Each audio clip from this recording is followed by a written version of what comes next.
کو چھوڑنا ہے وجہ بربادی، طریق مصطفیٰ کو چھوڑنا ہے وجہ بربادی، اسی سے قوم دنیا میں ہوئی بے اقتدار اپنی، ہمیں کرنی ہے شہنشاہ بدحا کی رضا جوئی، ہمیں کرنی ہے شہنشاہ بدحا کی رضا جوئی، وہ اپنے ہو گئے تو رحمت پروردگار اپنی، وہ اپنے ہو گئے تو رحمت پروردگار اپنی، اور کی محمد سے وفا تو نے تو ہم تیرے ہیں، کی محمد سے وفا تو نے تو ہم تیرے ہیں، یہ جہاں چیز ہے کیا وہ قلم تیرے ہیں، محمد کی محبت دین حق کی شرط اول ہے، محمد کی محبت دین حق کی شرط اول ہے، اسی میں ہو اگر خامی تو سب کچھ نامکمل ہے۔ عزیزان محترم، آپ جس محفل پاک میں بیٹھے ہوئے ہیں اس محفل پاک کا تعلق ایسے بزرگ سے ہے جو کل بھی زندہ تھے، آج بھی زندہ ہے اور صبح قیامت تک زندہ رہیں گے، اور صرف زندگی نہیں بلکہ مردہ دلوں کو وہ زندگی عطا کیا کرتے ہیں۔ ایسے بزرگ ہیں کہ جب تک حیات تھے، ایسے بزرگ ہیں جب تک زندہ تھے، ایسے بزرگ ہیں جب تک ذاکری حیات میں تھے، جب تک کوئی مسافر پہنچتا تھا تو آپ اس مسافر سے کہتے تھے کھانا کھائے ہو کہ نہیں کھا لو، پانی پیے ہو کہ نہیں پی لو، کوئی غریب پہنچتا تھا تو اس غریب سے پوچھتے تھے کون سا مقصد لے کے آئے ہو، پہلے مقصد کی بات کرو۔ ذاکری حیات میں غریبوں کا مقصد پورا کر رہے ہیں، یتیموں کا سہارا بن رہے ہیں، غریبوں کا سہارا بن رہے ہیں، بے کسوں کا سہارا بن رہے ہیں، لیکن اللہ کے ایسے بڑی سرکار ایسی ہے کہ صرف ظاہری حیات میں ہماری مدد نہیں کرتے تھے، ظاہری حیات میں ہماری امداد نہیں کرتے تھے، آج وہ غازی پور کی سرزمین پر لیٹے ہوئے ہیں، لیکن میرا وجدان بولتا ہے، میرا یقین بولتا ہے، آج وہ وہاں سے اس محفل کو سن بھی رہے ہوں گے اور فیوز و برکات کی بارش کر بھی رہے ہیں۔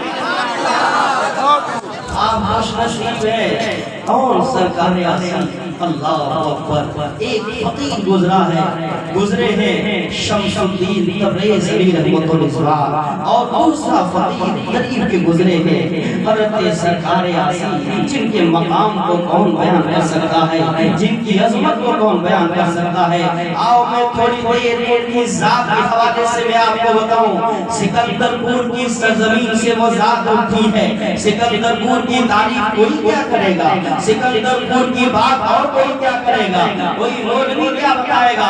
سرکار اعظم ایسی شخصیت نے کہا تھا پر بڑے عاجز ہے دریا نور کا، زلف صحرا ہے سکندر پور کا، لیکن میں کہنا چاہتا ہوں سرکار اعظم کے دور میں سکندر پور کا ماحول کچھ اور تھا، سرکار اعظم کے دور میں سکندر پور کے لوگ کچھ اور تھے، سرکار اعظم کے دور میں یہاں کا مشن سلسلے رشیدیہ سے اس قدر جڑا تھا کہ کہیں بھی سلسلے رشیدیہ پر کوئی کانٹا چڑھتا تھا تو سب سے پہلی آواز کہیں سے اٹھتی تھی تو وہ آواز کسی اور بستی کی نہیں بلکہ سکندر پور۔ نعرہ تکبیر، نعرہ رسالت، فیضان سرکار اعظم، احسان سرکار اعظم، نعرہ تکبیر۔ آج جب بھی کتاب کسی کنٹری میں پہنچتی ہے، جب بھی کتاب کسی ملک میں پہنچتی ہے، جب بھی کتاب کسی اور دیش میں پہنچتی ہے، ہندوستان ہو یا دوسری کنٹری ہو، جب بھی کتاب پہنچتی ہے اور سرکار اعظم کی ذات کو لوگ پڑھنا شروع کرتے ہیں، معرفت کے اعتبار سے، علم کے اعتبار سے، حکمت کے اعتبار سے، روحانیت کے اعتبار سے، شاعری کے اعتبار سے، عشق کے اعتبار سے، جب دنیا والے پڑھنا شروع کرتے ہیں سرکار اعظم کو تو ذہن میں آتا ہے اتنی اونچی شخصیت کہاں جنم لی ہے، اتنی اونچی شخصیت کہاں وجود میں، کس مٹی نے ایسی شخصیت کو جنم دیا ہے، کس مٹی نے ایسی شخصیت کو پیدا کیا ہے، کون سے مٹی ہے جس نے ایسا عاشق رسول پیدا کیا ہے۔ سکندر پور والے اپنے مقدر پہ قربان جاؤ، جہاں سارے علماء کے نام آتے ہیں وہی سرکار اعظم کی سیرت کے اوپر کے سکندر پور لیکن سرکار آسیہ کا دور تھا، سرکار آسیہ کا دور ہے، سکندر پور کی آواز سرکار آسیہ کی آواز سے ملی ہوئی ہے۔ سرکار آسیہ مدرسہ ایسے ہی قائم نہیں ہو گیا، ابھی ہسٹری پڑھیے تو آپ کو معلوم ہوگا سکندر پور کی سرزمین ہے، شریعت کے اعتبار سے سب سے مضبوط سرزمین کا نام سکندر پور ہے، عشق کے اعتبار سے سب سے مضبوط سرزمین کا نام سکندر پور ہے، تصوف کی دنیا میں ہاتھ بڑھانے کے لیے سب سے اونچی بستی کا نام سکندر پور ہے۔ سرکار آسیہ کے زمانے میں جب یہاں کے لوگ سکندر پور کے لوگ سرکار آسیہ کے مشن سے جڑے تھے تو ماضی کی تاریخ یاد کیجئے، یہی سکندر پور ہے، ہر طرف نور برستا تھا، ہر طرف رحمت نور کی بارش ہوتی تھی، لیکن جیسے جیسے عبدالعلیم آسیہ کے مشن سے دور ہو کے چلے گئے، ہمارا مقدر ڈوبتا ہوا نظر آ رہا ہے، ہمارے حیات ڈوبتے ہوئے نظر آ رہے ہیں، ہماری سیرت ڈوبتی ہوئی نظر آ رہی ہے، ہمارا کردار بگڑتا ہوا نظر آ رہا ہے۔ آپ بھی اپنے ہم نے سرکار آسیہ کے مشن کو اختیار کر لیا تو یاد رکھنا، نہ مسلمان مٹے گا، نہ قرآن مٹے گا، نہ دین مٹے گا، اے قول محمد قول خدا، فرمان نہ بدلا جائے گا، بدلے کا زمانہ نہ مگر قرآن نہ بدلا جائے گا۔ سرکار آسیہ کے مشن کو اختیار کرو۔ سرکار آسیہ کا مشن کیا ہے؟ دنیا میں امن کی دعوت دو۔ سرکار آسیہ کا مشن کیا ہے؟ عشق رسول اپنے سینے میں بٹھاؤ۔ سرکار آسیہ کا مشن کیا ہے؟ اپنے آپ کو بھی سلسلے رشیدیہ سے جوڑو اور ساتھ ساتھ اپنے دوستوں کو بھی خانقاہوں سے جوڑو۔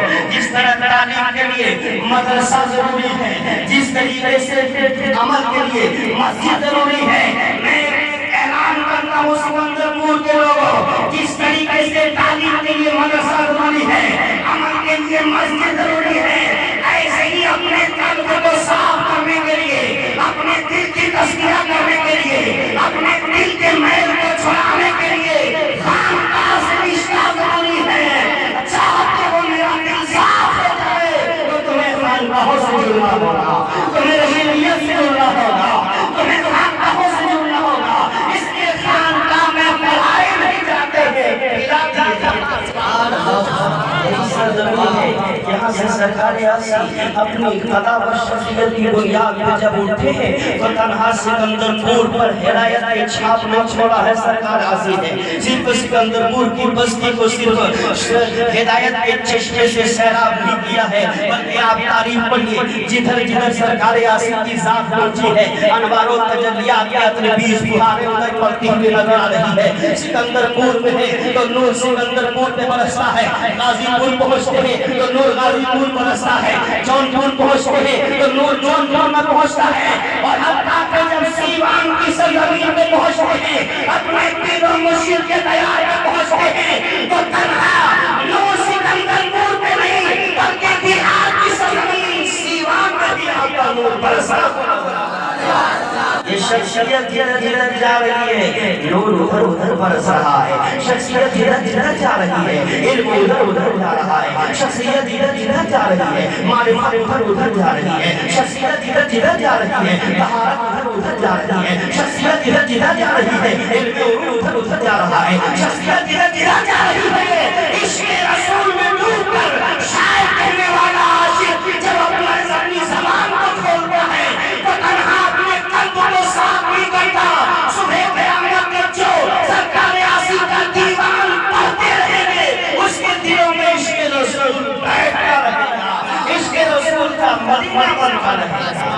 وہ ذات ہے سرکار آسیہ۔ آؤ میں بتاؤں ذرا اب سرکار آسیہ کی میسیج کو دی دنیا والوں کو کیا میسیج دے رہے ہیں، بڑی اختصار کے ساتھ میں آپ کو سمجھاؤں گا اور پھر یہ بتاؤں گا کہ اللہ کے ولیوں سے رشتہ جوڑنے سے فائدہ کیا ملتا ہے، اللہ کے ولیوں سے محبت رکھنے سے بینیفٹ کیا ملتا ہے، خانقاہوں کے کام کو آگے بڑھانے سے بینیفٹ کیا ملتا ہے۔ ضرورت آج اس بات کی ہے جب دنیا نے تمہارا سہارا چھوڑ دیا ہے، حالات نے تمہارا سہارا چھوڑ دیا ہے، چاروں طرف سے تم پر ظلم و تشدد کے بارش ہو رہے ہیں، ہر طرف تم سنائے جا رہے ہو، ہر طرف تم مارے جا رہے ہو، ہر طرف تمہیں گزرا جا رہا ہے، ہر طرف تمہیں کرایا جا رہا ہے، ایسی حالت میں ضرورت ہے کہ سلسلہ کسی اور کا نہیں پکڑنا ہے بلکہ قرآن کے طریقے میں چلنا ہے۔ یا ایھا الذین آمنوا اتقوا اللہ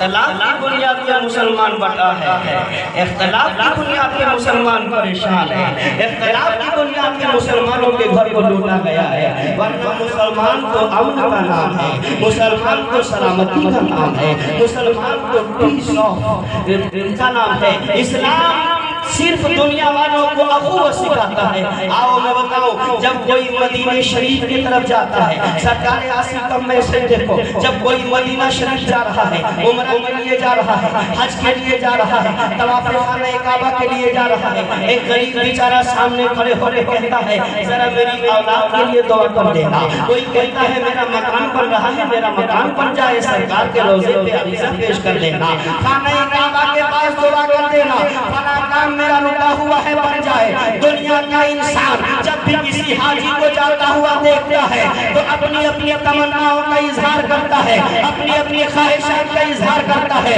اپنی اپنی دلی ارادوں کا اظہار کرتا ہے۔ کوئی مکان کی تمنا کرتا ہے، کوئی مکان کی تمنا کرتا ہے، کوئی دولت کی تمنا کرتا ہے، لیکن آؤ اس عاشق رسول کے بارگاہ میں آؤ جن کا ایک شعر رسول اللہ کی بارگاہ میں مقبول ہو چکا ہے، جن کا دیوان سرکار کی بارگاہ میں مقبول ہو چکا ہے، اس ہستی کے بارگاہ میں آؤ، آصفیہ کی بارگاہ میں آؤ۔ اے سرکار آصف، جب کوئی حاجی جائے تو ہم کیا کہیں، جب کوئی عمرہ جائے کرنے جائے تو ہم کیا کہیں، تو آپ کو سرکار آصف کے جانب سے میسج ملے گا، میرا یہ شعر سنو، وہاں پہنچ کے یہ کہنا صبا سلام کے بعد تمہارے نام کی رکھے خدا کے نام۔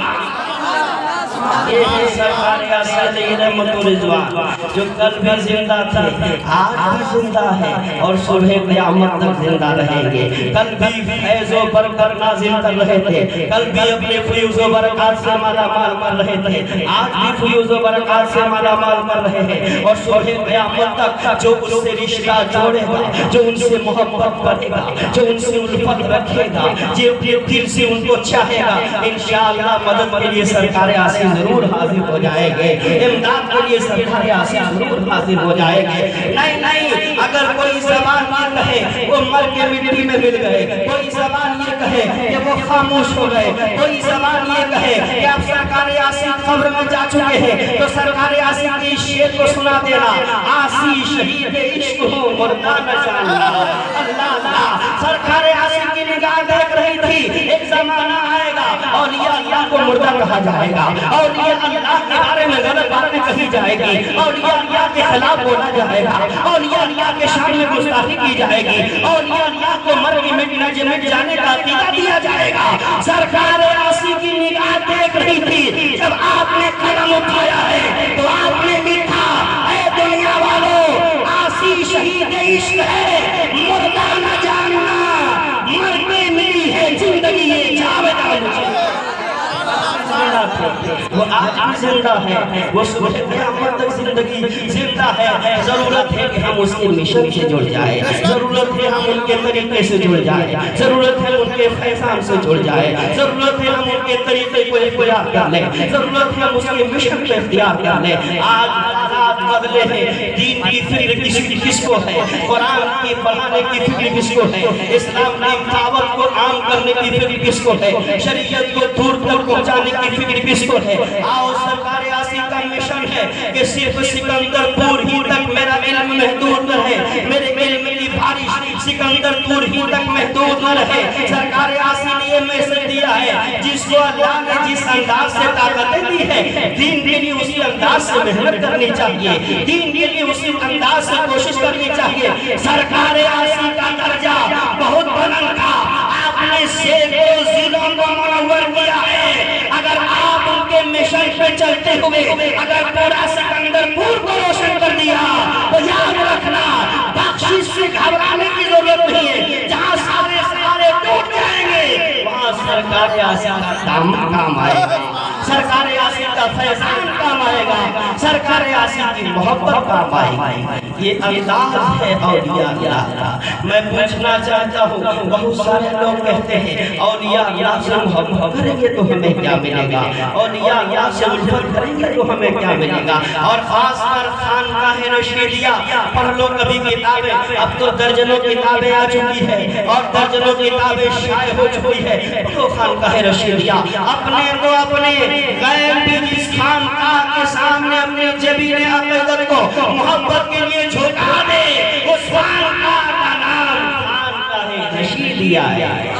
یہاں کے سجادہ نشین کبھی دولت کے چکر میں نہیں رہتے ہیں، میں کھل کے بول رہا ہوں، نہیں دولت کے چکر میں نہیں رہتے ہیں، کبھی ریا کے چکر میں نہیں رہتے ہیں، کبھی دکھاوا کے چکر میں نہیں رہتے ہیں، کبھی کرامتوں کے ذریعے اپنی ذات کو منوانے کی ضرورت نہیں سمجھتے ہیں، اور اس کی زندہ مثال دیکھنا ہے خانقاہ رشیدیہ کے سجادہ نشینوں کا۔ اگر آپ کو مطالعہ کرنا ہے، ان کی زندگیوں کا مطالعہ کرنا ہے، اس کی ایک چھاپ کو دیکھنا ہے، تو آؤ سرزمین کٹیہار چلو، آؤ سرزمین بہار چلو، وہاں کی سرزمین میں مجمع البحرین اللہ اکبر، جن کے تقوی کا کوئی جواب نہیں ہے، جن کی طہارت کا کوئی جواب نہیں ہے، جن کے علم کا کوئی جواب نہیں ہے، جن کی حکمت کا کوئی جواب نہیں ہے۔ یہاں بہت سارے لوگ ملاقات کے لیے گئے ہوں گے، بہت سارے ایسے پیر بھی ہیں جو دنیا کی بات کرتے ہیں، جو مکان کی بات کرتے ہیں، جو دکان کی بات کرتے ہیں، جو زمین جائیداد کی بات کرتے ہیں، جو پراپرٹی کی بات کرتے ہیں، لیکن میں دعوے کے ساتھ کہتا ہوں مجمع البحرین الشاہ مفتی عبید الرحمن کی ذات وہ ہے جو اس کے محفل میں بیٹھ جاتا ہے، وہ دنیا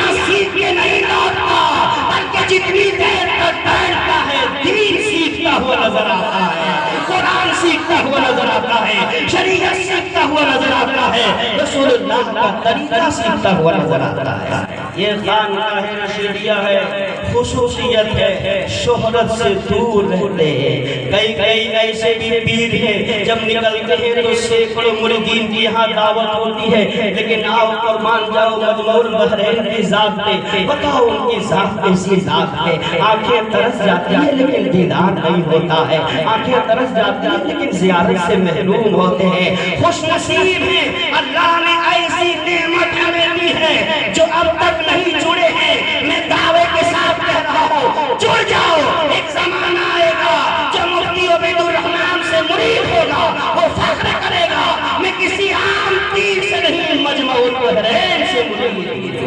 یہ شان ہے خانقاہ رشیدیہ کی، اس سے جڑ جاؤ، اس کے مشن کو آگے بڑھاؤ۔ اس کا مشن کیا ہے؟ دنیا میں لوگوں کو سمجھاؤ، نماز کی طرف بلاؤ، ہدایت کی طرف بلاؤ، جھوٹ سے بچاؤ، سچائی کی طرف بلاؤ، ماں باپ کی فرمان برداری کی طرف بلاؤ۔ یہ مشن ہے سرکار آسی کا، یہ مشن ہے خانقاہ رشیدیہ کا، یہ مشن ہے خانقاہ رشیدیہ کا۔ اور عجب اتفاق ہے جو وہاں سے جڑ جاتا ہے، باپ اگر وہاں سے جڑتا ہے تو بیٹا بھی وہیں سے جڑتا ہے، باپ اگر وہاں سے جڑتا ہے تو پوتا بھی وہیں سے جڑتا ہے۔ یہ فیضان ہے خانقاہ رشیدیہ کا۔ اور جس وقت مصیبت میں اپنے پیروں کو پکارتا ہے، پروردگار عالم کے کرم سے جس کام کے لیے پکارتا ہے، پروردگار عالم اس کام کو پورا کر دیتا ہے۔ یہ دنیا کی بات ہے، پہنچے دعائیں لیا، دعائیں لینے کے بعد ہمارا کام بن گیا۔ یہ تو دنیا کی بات ہے، کسی کام کے لیے گیا، کہا میرا کام بن گیا۔ یہ تو دنیا کی بات ہے، دکان کے لیے گیا، حضرت نے دعا فرمائی، دکان چلنے لگا۔ یہ تو دنیا کی بات ہے، پراپرٹی کی بات چل رہی تھی، حضرت نے دعا کی، پراپرٹی ہو گئے۔ یہ دنیا کی بات ہے، لیکن میں صرف دنیا تک آپ کو محدود نہیں رکھوں گا۔ آؤ قیامت کے ہولناک منظر کو بھی ملاحظہ کرو، اور قیامت کے ہولناک منظر کا بھی مشاہدہ کرو۔ آپ نے بارہا سنا ہے نفسی نفسی کا عالم ہوگا، انبیاء بھی کہہ رہے ہیں غیروں کے طرف چلے جاؤ۔ ایسے وقت میں کون ہمارا سہارا بنے گا؟ ایسے وقت میں کون ہماری بخشش کے لیے آگے بڑھے گا؟ ایسے وقت میں کون ہمارے دامن کو، ہمارے ہاتھوں کو پکڑ کے جنت کا راستہ دکھائے گا؟ قرآن کہتا ہے جہاں خلیل دوست بھی اپنا ساتھ چھوڑ دیں گے، جہاں رشتے دار بھی اپنا ساتھ چھوڑ دیں گے، جہاں باپ بھی اپنا رشتہ توڑتے ہوئے نظر آئیں گے، جہاں ماں بھی اپنا رشتہ توڑتی ہوئی نظر آئے گی، ایسے وقت